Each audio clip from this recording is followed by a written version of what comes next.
America နိုင်ငံကိုဒီအစိမ်းရောင်အလုတ်သမားအုပ်စုကခါတဲ့အုပ်စုပေါ့နော်ဒီမွတ်စလင်အုပ်စုဆိုလည်းဟုတ်တယ်ခါတဲ့အုပ်စုဆိုလည်းဟုတ်တယ်သူတို့ရက်ွက်အစိုးရတက်တဲ့ဖဲရီအုပ်စုပေါ့နော်အဲ့ဒီရက်ွက်အစိုးရလောက်တဲ့အစိမ်းရောင်ဖဲရီအုပ်စုကအမေရိကအစိုးရကိုအပြီးပိုင်တတ်တယ်ဘာတချင်းနဲ့တတ်တာလဲဆိုရင် तू က American 50 states တခုလုံးအထူးသဖြင့် California မှာတွေ့နေတာပေါ့နော်အဲ့ဒီAmerica မြေ America ပိုင်နဲ့ तू က America နိုင်ငံမဟုတ်ဘူး तू က state ဆိုတော့ state အခြေအနေပေါ်မှာသူတို့ကအမျိုးမျိုးလှုပ်ရှားတဲ့နေရာမှာတော်ရုံလူတွေကြီးလို့မတွေ့ဘူးဆိုတော့အဲ့ဒီ state အခြေအနေရ state ရဲ့အပေါ်မှာဇက်ခုပ်ပေါ်မှာသူတို့အခုလက်ရှိကနေတဲ့အကကအစိုးရကိုတတ်တဲ့ကကွက်တစ်ခုဖြစ်တယ်သူကအမေရိကကိုအခုကကတင်လှုပ်လိုက်တယ်Middle East, Russia, South American, Euro, Japanese, Espanol, Philippines, India, Cambodia, Laos, Vietnam, Thai ပြီးတော့အဲ့ဒီ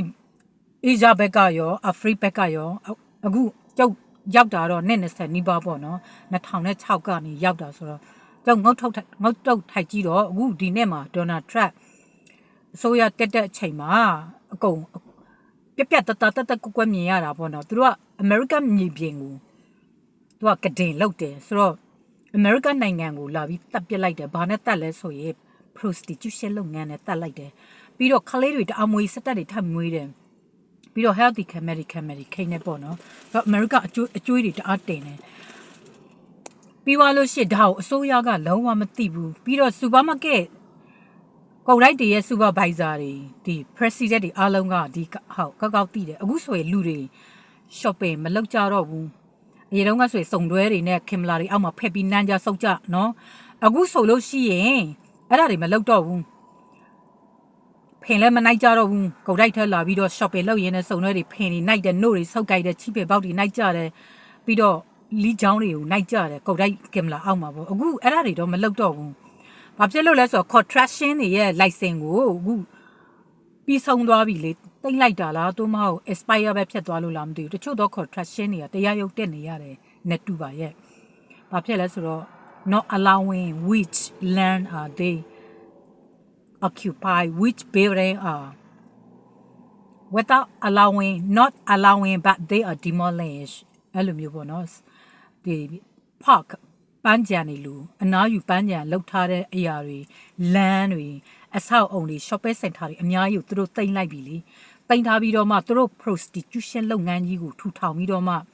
အစိုးရကိုတတ်ဖို့အတွက်ဒီလို shopping center တွေအလုံးဖြိုချလိုက်တယ်မြေခွက်တွေအများကြီးတိမ့်တယ်ပြီးတော့အဆောက်အဖတ်မဲ့အထူးသဖြင့်ဆောက်တယ်အဲ့ဒီမှာ prostitution တွေကြီးနေကြတယ်ဆိုတော့ကုန်တိုက်ကိုလာပြီးဆိုရင်အရင်တုန်းကဆိုရင်စပတ်တွေနီးလီးတွေနိုင်ကြတယ်ပြီးတော့နှုတ်တွေဆောက်ကင်တယ်အခုအဲ့ဒါတွေကို update မဖြစ်တဲ့အခါကျတော့လူတွေကအိတ်ထဲမှာပဲချစ်သူတွေမခွဲတမ်းနေကြတယ်ဒါပေမဲ့ပစ္စည်းကိုလာဖက်ကလုပ်ပြီးဟေ့ဆိုလို့ရှိရင်တစုံတယောက်ကပဲလာတယ်ငါစပတ်ကနာနေလို့နေမဲ့သွားယူလိုက်တော့လေအေးအဲ့လိုမျိုးအနေထားမျိုးမှာအရောက်စီလိုက်ဖြစ်သွားတယ်ဘာဖြစ်လို့လဲဆိုတော့သူတို့က24နိုင်လိုးတာလေဘာသချင်းနဲ့လုပ်လဲဆိုရင်လေဘာသချင်းနဲ့လဲတနာကြီးမလက်ဘူးဆိုတဲ့သချင်းပဲဖြစ်တယ်တနိုင်မလက်ဘူးဒီတချင်းနဲ့ဒီအဲ့ဒီတချင်းနဲ့အမေရိကအစိုးရအဲ့ဒီတချင်းနဲ့အမေရိကအစိုးရကိုအပိတတ်တာလေအခုလေအမေရိကအစိုးရကအဲ့ဒါတွေမသိဘူးကျုပ်တို့ကြတော့ကားလေးနဲ့နေပြီးဟိုနားသွားဒီနားသွားတယ်ဆိုတော့လေအကုန်တွေ့နေမြင်နေတာနော်ဆိုတော့မိတ်ကလေးတွေယောက်ျားလေးတွေကလည်းအခုကလားတွေအစိမ်းရအုပ်စုတွေဆောက်ပြီးတဲ့အဆောက်အထဲမှာမထွက်တော့ဘူးသူတို့စုံတွဲတွေနေရောညရောဖဲပြီးတော့လိုးကြတယ်အိတ်ကြတယ်ပြီးတော့ order မှာတယ်တယောက်ကလာယူလိုက်တယ်ဈေးဝယ်နေအချိတ်ကုန်တယ်လေပြီးတော့ဒီပတ်စံတွေအားလုံးကအစိုးရပတ်စံတွေမဟုတ် money lottery တွေအစားအောင်ဆောက်တဲ့ money lottery အခုအဲ့ဒီနေရာမှာတုံးတဲ့ဟာတွေကအားလုံး money lottery တွေနဲ့ဆိုတော့သူတို့ money lottery ကိုလောက်တဲ့အနေနဲ့အခု prostitution တွေကိုဇိတ်ခံလိုက်တယ်ပြီးတော့ဒီဆောက်လုပ်ရေးဆောက်အုပ်ကိုဆောက်လုပ်ပေးတဲ့လူတွေကလည်းအဲ့ဒီမိတ်ကလေးတွေနဲ့အခုဖဲအိတ်ကြတယ်အဲ့လိုမျိုးပေါ့နော်ဖဲအိတ်တဲ့အခါကျတော့တီးတဲ့အတိုင်းပဲလေဒီငွေတွေကအစိုးရကတရားဝယ်ထုတ်လုပ်တဲ့ငွေတွေမဟုတ်ဘူး အားကြောင့်မလို့ဒေါ်နယ်ထရက်ကလည်းအမြဲတမ်းပြောတယ်ဘန်နေအားလုံးကိုအခုပတ်စံအတုတွေကချုပ်ကြိုက်ထားတယ်လဲဝါကြီးအုပ်ထားတယ်အခု shopping လောက်တဲ့လူတွေကုန်တိုက်ကိုတူးကလာစရာမလိုမာလိုက်ဘာလို့လဲသူတို့အဲ့ဒီဘန်ကနေတခါလဲဆင်းတာကြောင့်အဲ့ဒီဘန်တွေကလည်းတချို့ဘန်တွေကသူတို့ပတ်စံသူတို့ဘန်နဲ့သူတို့လှုပ်ထားလိုက်တယ်အဲ့ဒီဘန်ကကျုပ်လည်းပြောပြီးသွားပြီဟိုတလောဆိုလို့ရှိရင်ဒီဘန်ကတန်တရားဖြစ်တယ်ဒီဘန်ကအလုံးဘန်နဲ့သူကစည်ရင်မွေဒါပေမဲ့ဒီဘန်ထဲမှာထပ်ထားတဲ့ငွေတွေအလုံးကအတုတွေဒါပေမဲ့အဲ့ဒီဘန်နဲ့တခြားသောကုန်တိုက်တွေကိုကင်ထားလို့ရတယ်ကဲငွေရှင်းပြီဆိုရင်အဲ့ဒီဘန်ကနေပြီးတော့အဲ့ဒီငွေအတုတွေနဲ့ရှင်းသွားလိုက်ကုန်တိုက်တွေကလည်းအဲ့ဒါကိုသူက credit နဲ့ပဲရှင်းရတာလေနော် cash မဟုတ်တဲ့အတွက်ချက်နေချိန်မရတော့ဘူးဒါကိုလည်းအစိုးရကသိထားသလိုဒါပေမဲ့အမေရိကန်နိုင်ငံအစိုးရကိုအမေရိကရဲ့အစိုးရကိုတတ်မှာကဒီ illegal ဘောတွေပဲဖြစ်တယ်ဘာကြောင့်လဲဆိုရင်အခုကိုကားတွေဆိုလို့ရှိရင်လည်းအရှိကပဲမအကြည့်လေအနောက်ကဆိုရင်အထက်ကိုလုံးဝမတွေးရဘူးအနောက်မှာ prostitution တွေတွေ့လားကိုကားလိုက်စီးရင်းနဲ့ဖင်လို့တဲ့အခါကျတော့မွေးလာမဲ့ကလေးက illegal ဘောတွေဒါတွေကကိုကားတွေကအခုဆိုရင်အရောက်စီတိုင်းကိုပိုင် personal ကားတွေဖြစ်သွားပြီလေကိုဟတ်တာတွေထဲမှာပေါ့နော်အဲ့ဒီဟာတွေကလည်းမွေးလာမဲ့ကလေးဟာအများကြီးပဲတနေ့ကိုကားနဲ့ prostitution တွေကအဲ့ဒီစုံတွဲတွေကကားပေါ်မှာဒါပေမဲ့အသက်မပြည့်သေးတဲ့ကလေးတွေ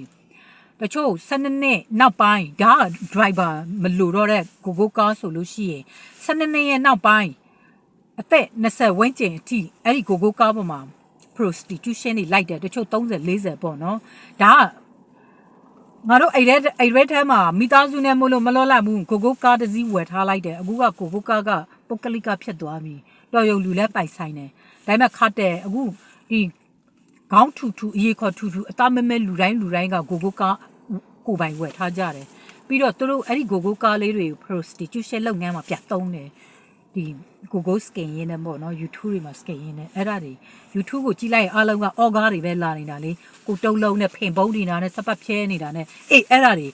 ဆိုတော့ကိုကားပေါ်မှာအဲ့ဒီလို prostitution တွေကနေတိုင်းရှိတယ်အနောက်ကမှန်ကြည့်လိုက်ရင်ဒီထဲမှာပတ်ကက်လုံနေတယ်ဆိုတော့ဘယ်သူမှမမြင်ရဘူးမတွေ့ရနိုင်ဘူးအဲ့လိုမျိုးပေါ့နော်အဲ့ဒါတွေကိုကားပေါ်မှာပြီးတော့အဆောက်အုံတွေထဲမှာဒီအဆောက်အုံဆောက်တဲ့လူတွေကအခုအရင်တုန်းက homeless တွေအိုးအိမ်မရှိဘူးစပိန်လေးတစ်စီးနဲ့လမ်းပေါ်မှာရှောက်သွားနေတဲ့လူတွေအခုအဲ့ဒီလူတွေကအဆောက်အုံနဲ့အခုပတ်စံအဲ့လိုကိုပိုင်ကားလေးတွေနဲ့ပေါ့နော်ပြီးတော့အဲ့ဒီကိုကားလေးတွေတချို့ပိုင်တယ်တချို့ကိုကားမပိုင်တာကိုပိုင်ကားလေးတွေနဲ့ဆိုတော့အဲ့လို prostitution လုပ်ငန်းမှာဒီလိုခါတယ်မန်နီကိုရှော့မတွင်းနဲ့သူကတနာစရာပဲအလုပ်ကိုရှာနေတာလားမသိဘူးဆိုပြီးတော့အလုပ်ရှာနေတာမဟုတ်ဘူးသူတို့ငွေအတုကိုတုပ်ဖို့ money lottery ပတ်စံကိုငွေမဲကိုငွေဖြူအဖြစ်ဖို့အတွက်ဒီလိုလုပ်နေကြတယ်ဆိုတော့ကြည့်ပြီးတော့မတနာလိုက်နဲ့အလုံးမရှိဘူးတနာစရာပဲဆိုတော့သူတို့မှအမေရိကအစိုးရထဲပတ်စံတအားပေါ်တယ်တအားချမ်းသာတယ်ဘာဖြစ်လဲဆိုတရုတ်ကဝင်တဲ့ပတ်စံအတူတရုတ်ဂျပန်ကိုရီးယားကပတ်စံတွေကဒေါ်လာပတ်စံတွေကအမီတယ်ဒီအစက်ထက်လုံးဝတရုတ်ဂျပန်ကိုရီးယားမက်ဆီကန်ဘက်ကထုတ်လုပ်နေတဲ့ပတ်စံဟာအစက်နဲ့အတူခွဲလို့မထွက်ဘူးဒီပတ်စံတွေကဒူမှာအဲ့လို prostitution မှာတုံးနေကြတာကြောင့်ကိုပိုင်ကိုကားတွေနဲ့ပြီးတော့ shopping center တွေမှာတကူတကဈေးလာဝယ်ပြီးတော့နန်းဆောက်ပြနေစရာမလိုတော့ဘူးအခုအိမ်ကနေပြီးတော့မှလာယူသွားလိုက်ရုံနဲ့ credit နဲ့ရှင်းဒီ credit line နဲ့တွားနေတဲ့ပတ်စံတွေအားလုံးကပတ်စံ money lottery တွေအဲ့ဒါတွေလေ supervisor တွေခေါ်ပြီးမေးကြည့်လိုက်မင်းတို့ကုန်တိုက်တွေမှာတနေ့ကို order မှာတဲ့လူဦးရေဘယ်လောက်ရှိသလဲဆိုတာကိုကလူတွေပြောပြလိုက်မယ်နော်ဆိုတော့အဲ့ဒီဟာကိုလောက်တဲ့လူတွေကလည်းဒီပချင်းနဲ့လောက်တယ်တနာရီမလက်ဘူးသူတို့ချိန်ပြီးဖက်ပြီးအိတ်ကြတယ်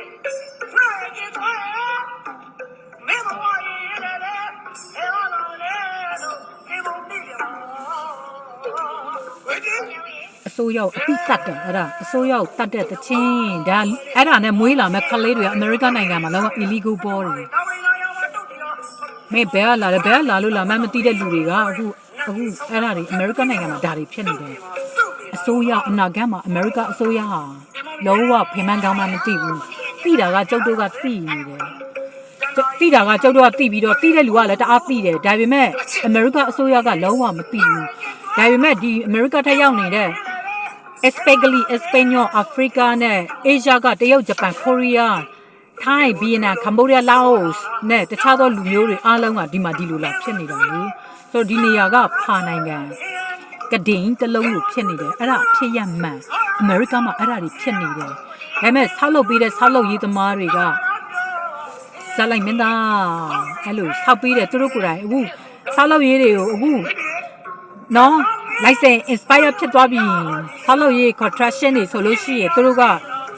ဘယ်ကလာမှမသိတဲ့ဟာတွေနဲ့ဖက်အိပ်ပြီးတော့အဲ့ဒီပတ်စံကိုဒီလိုတုံးတယ်ဘယ်မှာလဲအခုအဲ့ဒါတွေပဲလေပုံတိုင်းမှာ shopping မလုပ်တော့ဘူးဒါတွေကျုပ်တို့ကသိနေတယ်သူကမိတ်ကလေးအုပ်လိုက်ဆိုကြတယ်ဒီသချင်းနဲ့အစိုးရကိုတတ်တယ်ဆိုတာသိပြောတာ